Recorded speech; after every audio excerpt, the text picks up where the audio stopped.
In an animated sequence, Joker's shadow comes to life, impersonating him with violent flair. This shadowy doppelganger takes over Joker's musical number on live TV, reveling in the chaos before abandoning him on stage.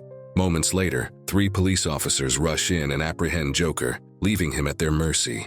Arthur Fleck, the man behind the Joker mask, is now in custody at Arkham State Hospital, awaiting trial for crimes committed 2 years earlier. His lawyer, Marianne Stewart, plans to argue that Arthur has dissociative identity disorder, asserting that it was his Joker persona, not Arthur himself, who committed these crimes. During a music therapy session, Arthur meets Harley Quinn, known as Lee, who reveals a dark past.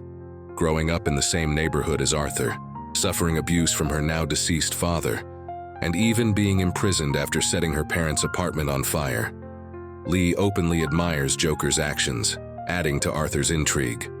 Their bond deepens, and at a film screening, Lee impulsively starts a fire to create a diversion, planning to escape with Arthur.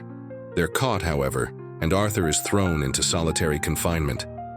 Soon after, Lee visits him to reveal that she's being released, but she promises to be there for his trial.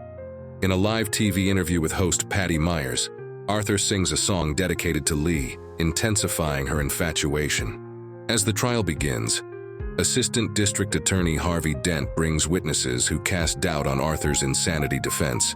During a recess, Marianne uncovers the truth about Lee. She was actually a psychiatry student from the affluent Upper West Side. Her father is still alive, and she voluntarily checked herself into Arkham. She never burned down an apartment building. When Arthur confronts her, Lee admits she fabricated her tragic backstory to get closer to him, adding that she's pregnant from their night together and has moved into his old apartment to start a life with him. The next day in court, Arthur dismisses Marianne and decides to represent himself. Dent presents witnesses from Arthur's past, and Arthur, shaken, offers no real defense. Instead, he gives a speech mocking the abusive guards at Arkham. Back at the hospital, the head guard, Jackie Sullivan, and 2 other guards retaliate violently against him. Ricky, an inmate and Arthur's friend, tries to defend him, but Jackie brutally kills Ricky in front of Arthur. On the final day of the trial, a grief-stricken Arthur renounces his Joker persona, taking full responsibility for his actions. Enraged by his rejection of the Joker, Lee storms out of the courtroom. Moments later, the jury finds Arthur guilty of murder.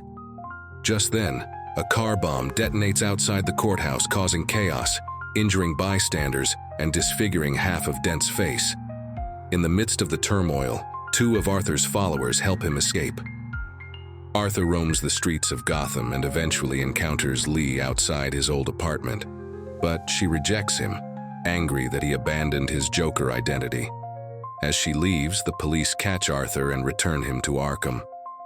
The following day, a young inmate approaches Arthur with a smirk and begins telling him a joke.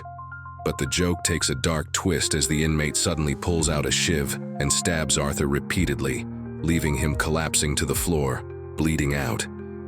As Arthur takes his final breaths, the inmate carves a smile onto his own face, laughing maniacally.